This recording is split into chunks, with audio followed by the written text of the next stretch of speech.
It is true for every disciple, not only Bhagwan's disciple, for any enlightened master disciple.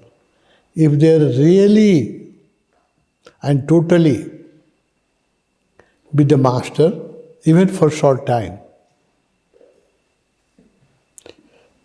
it will be their last life. But our problem is that our lifestyle is such that we are not total in anything. We do everything partially.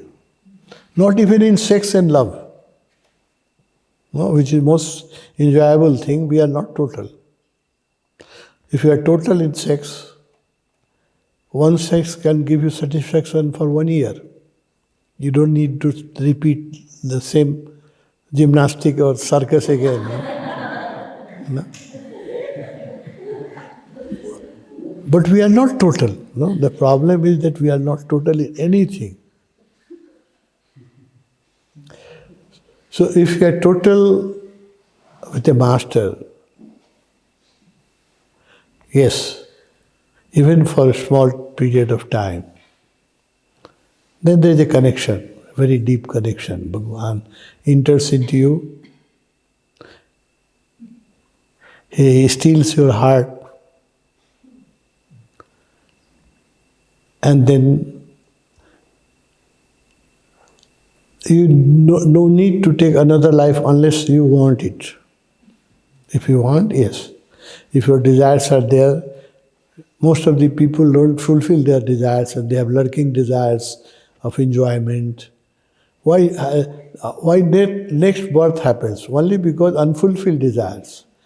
And nobody can fulfill his desires, so people are born again and again in the same rut, they come again and again, because the desires are such that you cannot fulfill it. No? Some desires will remain unfulfilled. So if you are after desires, and people are after desire, so nobody's desire for money, or desire for sex, or desire for food, or desire for enjoyment is not totally satisfied. No? So they come again and again and again, hundreds of times, thousands of times. We are on this planet, we don't know for how many lives we have taken. And if we don't live consciously and meditatively, maybe we have to take thousands of more lives. Because whatever we do, I want to make our sannyasi aware of this fact, that you should be totally conscious and don't postpone. Because if you don't attain in this life, at least the minimum target should be a conscious death. If not enlightenment, at least the minimum target should be your death should be conscious. If your death is conscious, your next life will be conscious. Next life enlightenment is 100% guaranteed. No? Bhagavan also has a conscious death in the past life. That's why in this life he became enlightened. No? Then he can choose the birth. If you have a conscious death, you can choose consciously the place of birth. You can choose consciously the parents. You can choose consciously the time, the family, the country. You have a freedom, no? So that should be the minimum target of all my beloved friends who are watching this Zoom, who is listening to me, who trust me. There should be the minimum agenda should be the conscious death. A conscious death means next life will be conscious life, and next life will be certainly your enlightenment, and you will enjoy. When you are conscious, you enjoy life. No, you will be happy. So that should be the minimum agenda. That this life, we have been dying each life unconsciously, so we come again and again and again, do the same foolishness again and again, Kal Chakra.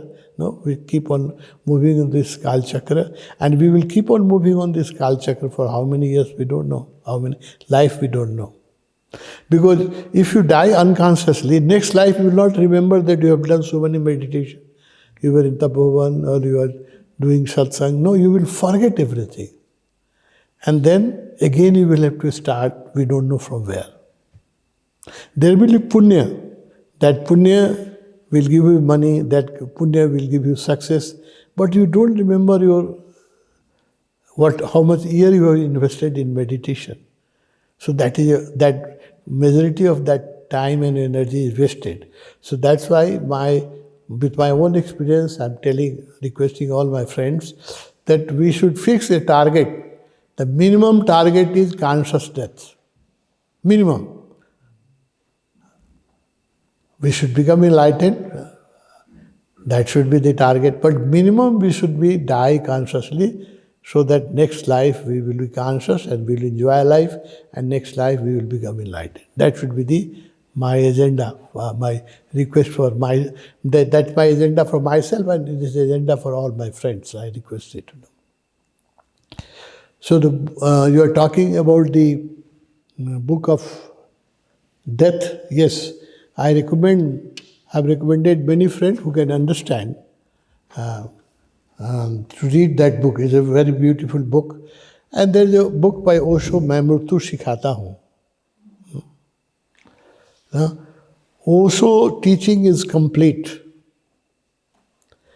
Osho teaches how to live, how to enjoy life. Live, life, love and death. No? Each Osho teaching is complete.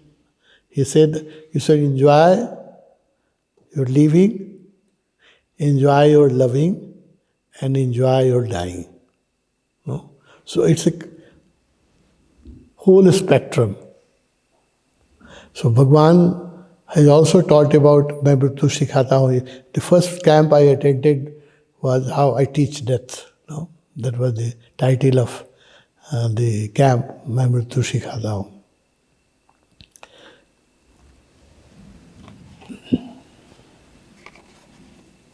So the sentence the Sadguru has said that if you are even for a small period of time totally with me, this is your last life. Yes, that's a true statement. With Osho also, I have seen dozen of death of my close friends, sannyasi. At the time of death, they were very graceful. Most of these sannyasi, those have done little bit of meditation, has visited Buddha field, has diluted his ego. It's very difficult to dilute ego, I know, but even if you try to dilute the ego a little bit, no, her death is become very graceful. They die very peacefully. I have seen dozens of deaths, and what I have noticed that they die very peacefully. Also, sannyasi die very peacefully. And there is no clinging to the life at the time of death. They go peacefully. That's a big achievement. That's a very big achievement. Even if you have done little bit of meditation and has trust on Osho and love for Osho, then his death will be a graceful death. I can guarantee that